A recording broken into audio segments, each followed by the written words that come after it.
요셉이 시종하는 자들 앞에서 그 정을 억제하지 못하여 소리질러 모든 사람은 나에게서 물러가라. 하고 그 형제들에게 자기를 알리니 그때 그와 함께한 다른 사람이 없었더라. 요셉이 큰 소리로 우니 애굽 사람에게 들리며 바로의 궁중에 들리더라. 요셉이 그 형들에게 이르되 나는 요셉이라. 내 아버지께서 아직 살아계시니이까? 형들이 그 앞에서 놀라서 대답하지 못하더라. 요셉이 형들에게 이르되 내게로 가까이 오소서.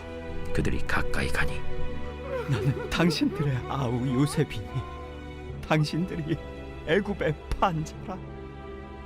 당신들이 나를 이곳에 팔았다고 해서 근심하지 마소서. 안탄하지 마소서. 하나님이 생명을 구원하시려고 나를 당신들보다 먼저 보내셨나이다.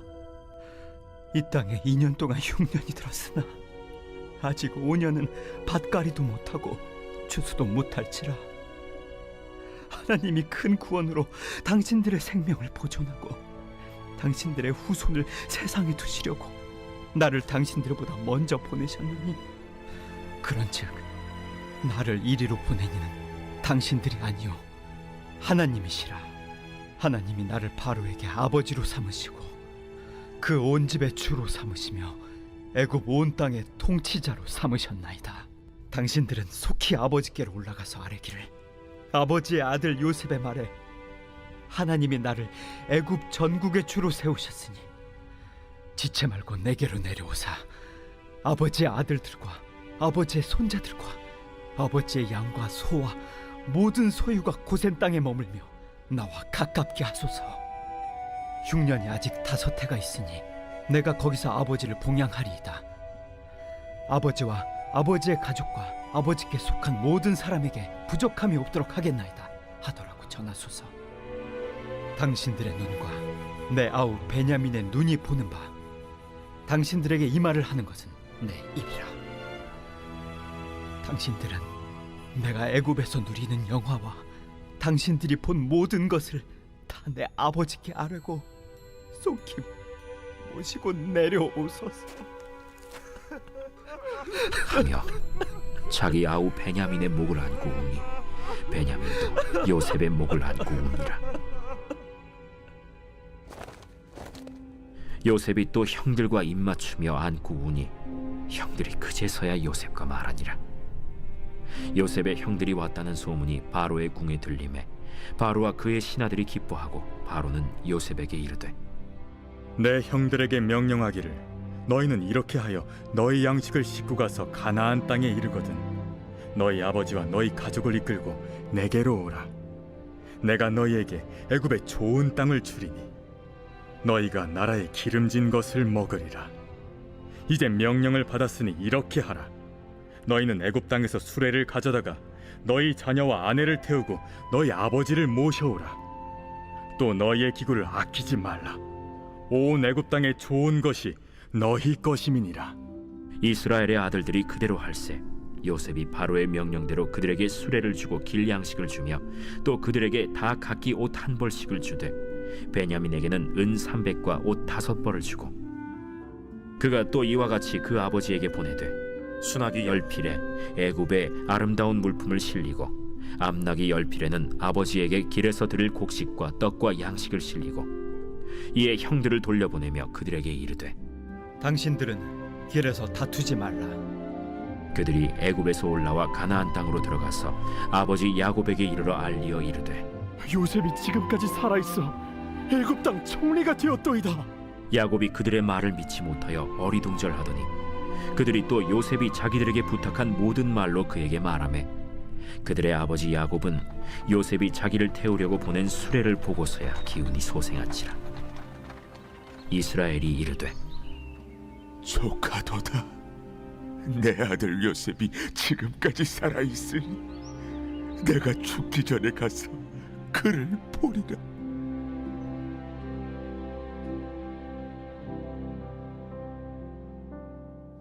새벽 영성 기도 시간입니다. 오늘은 창세기 45장 함께 살펴보겠습니다. 오늘 본문에서 요셉은 형제들에게 자신을 밝힙니다. 그리고 형제들을 용서하고 진정한 화해를 하죠. 저는 오늘 본문에서 요셉이 여러 측면에서 배려의 모습을 보여줬다고 생각하는데요. 그 점에 대해서 오늘 함께 살펴보려고 합니다. 몇 달 전 아동부 예배에서 필요한 영상을 찾다가 우연히 이집트의 왕자 2번째 편을 보게 되었습니다. 어릴 적 교회에서 한 번씩 봤던 영상이었는데요. 저는 그 애니메이션을 보면서 우리들이 총리 요셉의 이미지를 굉장히 긍정적으로만 생각하고 있었던 것은 아니었나라는 생각이 들었습니다. 요셉이 곡식을 가지러 온 형제들을 처음 봤을 때 요셉의 반응은 어땠을까요? 오랜 시간이 지났기 때문에 모든 것을 품고 모든 것을 용서할 수 있는 요셉의 이미지가 떠오르십니까?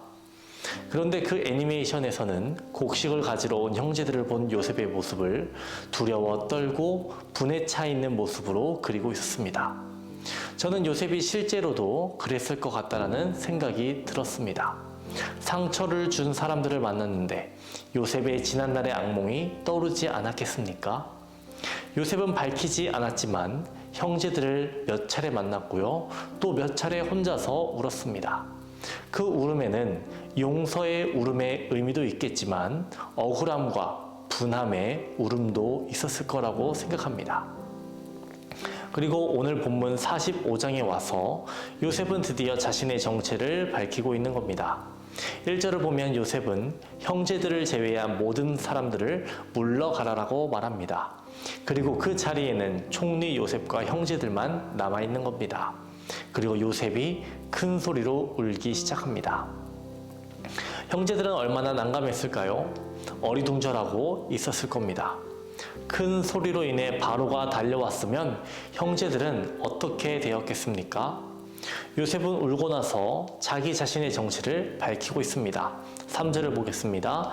나는 요셉이라. 내 아버지께서 아직 살아 계시니까 형들이 그 앞에서 놀라서 대답하지 못하더라. 그 자리에 누가 있었습니까? 요셉과 형제들 말고는 아무도 없었습니다. 요셉이 모든 신하들을 내보내고 그들 앞에서 왜 그렇게 울었을까? 그 소리가 바로의 궁중에 들릴 정도였다는데 대체 요셉은 왜 울었을까? 이러한 소문이 바로의 궁전에 돌았을 겁니다. 그리고 그 자리에 있었던 일은 요셉과 형제들만 아는 겁니다. 그들만의 비밀인 겁니다. 이것이 요셉의 배려였던 거예요. 이후 애국 사람들은 요셉이 헤어졌던 형제들을 만났구나, 그래서 울었던 거구나 정도로만 생각했을 겁니다.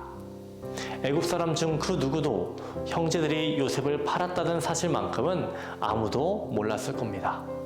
이것이 요셉이 형제들에게 보인 배려예요. 요셉은 애국 사람들에게 그리고 바로에게 자신의 형제들이 어떤 사람인지 말하지 않았습니다. 만약 이 사실을 바로와 애국 사람들에게 알렸다면 어떤 일이 벌어졌을지 모릅니다. 바로와 애국 사람들은 동생을 노예로 팔아넘긴 형제들을 짐승만도 못한 존재로 취급하고 애국 땅에 정착하지 못하게 했을지도 모릅니다. 그렇기 때문에 요셉은 형들을 배려하고 아펜나를 위해서 이렇게 행동한 겁니다. 요셉은 또 어떤 모습을 보여줍니까? 용서하는 모습을 보여줍니다. 요셉이 자신의 정체를 드러냈죠. 그때 형제들은 놀랐습니다. 그렇게 싫어했던 이름, 요셉이라는 이름을 생각하지도 못했던 이 자리에서 듣게 된 겁니다. 늘 죄책감에 시달려 왔는데 그 이름을 다시 듣게 되다니 너무나도 반가운 겁니다. 요셉이 형제들에게 말할 때 하나님께서 형님들보다 저를 앞서서 보내셨습니다 라고 말했지만 이렇게까지 말할 수 있는 용기가 어디에서 나왔겠습니까? 또 이렇게까지 누가 말할 수 있겠습니까?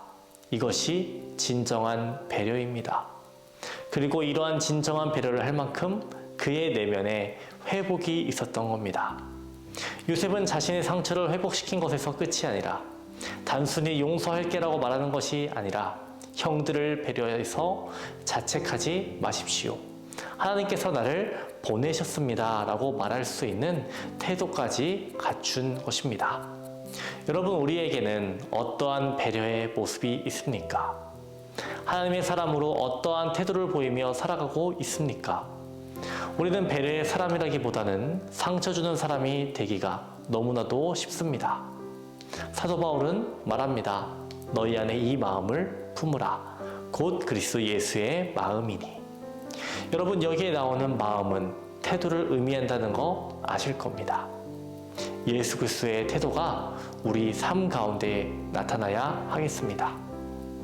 예수 그리스도의 마음을 품고 오늘 하루도 온유한 마음을 갖고 배려하는 마음을 갖는 저와 여러분 되시기를 주님의 이름으로 축원합니다.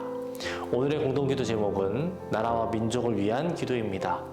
이 땅의 영적인 회복과 자유민주주의를 위해서 분열과 갈등이 사라지고 국민통합과 화합을 위해 경제가 회복되고 복음을 전하는 선교 대국이 되기를 기도해 주시기 바랍니다. 기도하겠습니다. 우리를 회복시키시는 하나님, 우리의 상처받은 내면이 치유되고 주님 안에서 우리들이 성숙되기를 원합니다.